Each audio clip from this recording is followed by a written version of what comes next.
Halo teman-teman, jumpa lagi dengan saya Robit Fahmi.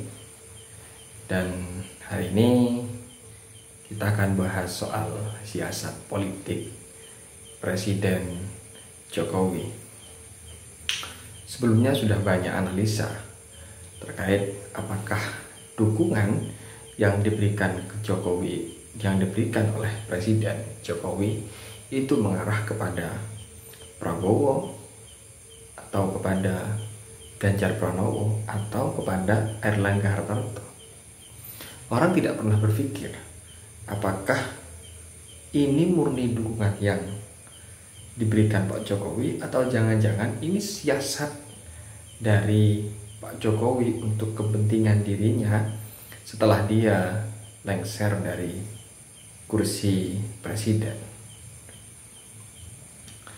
Kita flashback ke belakang. Dari sekian presiden yang sudah tidak lagi menjabat sebagai presiden, mereka masih tetap bakalan eksis karena dia punya sesuatu yang dibanggakan lah. Misalkan Soekarno, tidak perlu dipertanyakan lagi bagaimana peran Soekarno di forum-forum internasional. Ketika dia tidak jadi presiden, seandainya dia tidak terkungkung atau tidak tersudutkan oleh Orde Baru, mungkin Soekarno masih punya power, punya kekuatan. Soeharto, ketika dia tidak jadi presiden, ya mungkin dia sudah lama lah jadi presiden, 32 tahun dia menjadi presiden Indonesia. Seandainya dia masih tetap eksis, dia masih punya partai Golkar.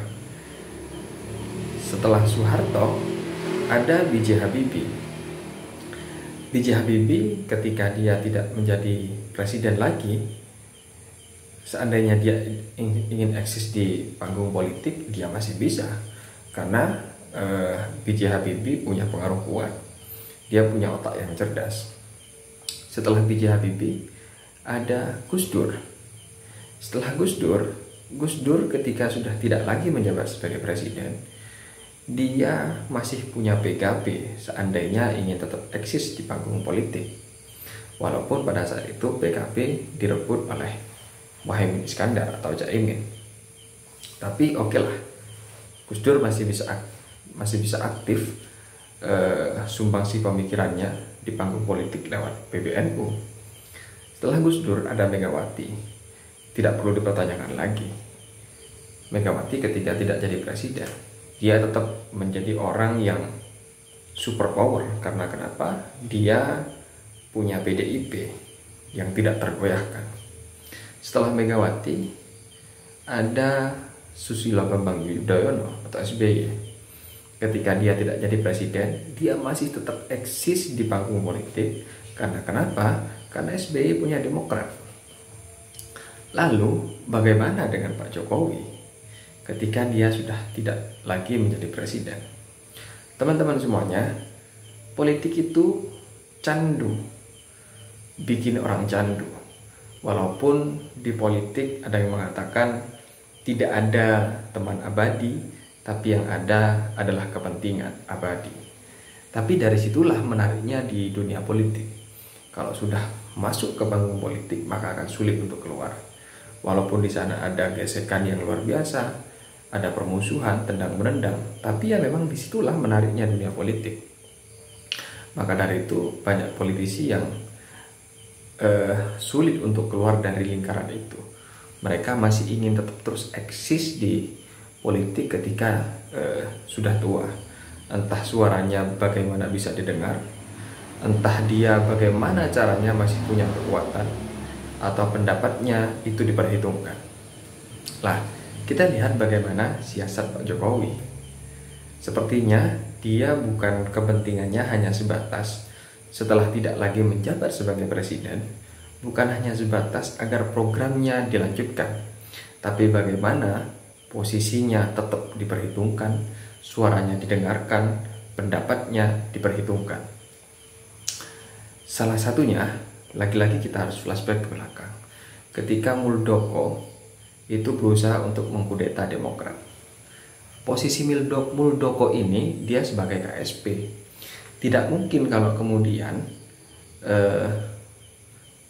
gerakan yang dilakukan oleh Muldoko ini tidak diketahui oleh istana. Saya rasa ini mustahil. Jangan-jangan kemudian gerakan Muldoko ini direstui oleh rezim. Ini bisa jadi salah satu bukan hanya sebatas kepentingannya di 2024 merebut Demokrat, tapi bagaimana eksistensi Pak Jokowi itu terus berlanjut setelah tidak lagi menjadi presiden. Sayangnya ketika berusaha untuk mengkudeta take over Demokrat itu gagal. Tapi sebelumnya Pak Jokowi sudah sukses ketika koalisi Merah Putih berusaha untuk melawan pemerintah lewat legislatif. Koalisi Merah Putih pun hancur berantakan. Karena kenapa? Dihancurkan lewat dalam. Partai politiknya diobok-obok. Kita lihat Partai Golkar ketika Abu Rizal Bakri munaslup di Bali. Novanto yang pada waktu itu saya anggap sebagai tangan atau kaki tangan dari pemerintah berhasil merebut tahta Demokrat, menjadi orang nomor 1. Kemudian ada Roma Hurmuzi dari P3. Surya Dharma Ali waktu itu menjadi teman dekat atau lengket lah di koalisi Merah Putih.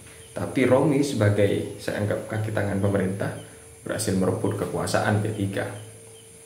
Jadi ada sekian parpol yang berhasil dikuasai sehingga koalisi Merah Putih hancur berantakan. Lah dari sini Pak Jokowi bisa mengendalikan mereka semua. Lantas kemudian hari ini dukungan Pak Jokowi juga tidak tertuju kepada salah satu calon, Prabowo, Ganjar Pranowo ataupun Erlangga Hartarto. Tiga-tiganya semuanya disebutkan. Ini menandakan bahwa siasat Pak Jokowi ini bukan hanya sebatas kepentingannya untuk melanjutkan program, tapi bagaimana Pak Jokowi bisa terus eksis ketika sudah tidak lagi menjabat sebagai presiden. Ya walaupun basa-basinya ketika disampaikan kepada media, saya setelah tidak menjabat presiden akan pulang ke Solo dan menjadi warga biasa. Saya rasa ya ini hanya sebatas basa-basi saja sebagai seorang politisi. Karena kenapa ya memang Pak Jokowi sendiri tidak punya posisi apapun di PDIP. Dia sebagai kader banteng, dia tidak mungkin merebut kursi Megawati sebagai ketua umum, terkecuali ada gejolak di tubuh PDIP. Makanya bagaimana dia mengatur siasat, Pak Jokowi mengatur siasat agar dia masih bisa tetap eksis setelah tidak lagi menjabat sebagai presiden. Ini analisa saya. Kalaupun sebelum-sebelumnya sudah banyak analisa yang mengatakan Pak Jokowi pro atau mendukung salah satu calon untuk kepentingannya melanjutkan programnya, saya rasa tidak hanya sebatas itu saja. Tapi untuk eksistensinya setelah tidak lagi menjabat presiden. Toh saat ini Pak Jokowi masih punya mantunya sebagai gubernur atau anaknya yang sekarang sebagai wali kota Solo, Kaisang. Dan ini saya rasa menjadi salah satu alasan bagi Pak Jokowi mengapa dirinya harus tetap eksis di panggung politik, atau paling tidak memberikan dukungan nantinya kepada anak-anaknya, kepada mantunya ketika merangkak naik karir politiknya, atau bisa mengikuti jejaknya dari wali kota Solo ke ibu kota kemudian menjadi presiden. Lantas bagaimana dengan pendapat teman-teman sekalian terkait dengan siasat Presiden Jokowi? Saya rasa kalau teman-teman suka dengan apa yang saya sampaikan, analisis saya, silahkan kita berdiskusi di kolom komentar. Sekian dari saya. Assalamualaikum warahmatullahi wabarakatuh.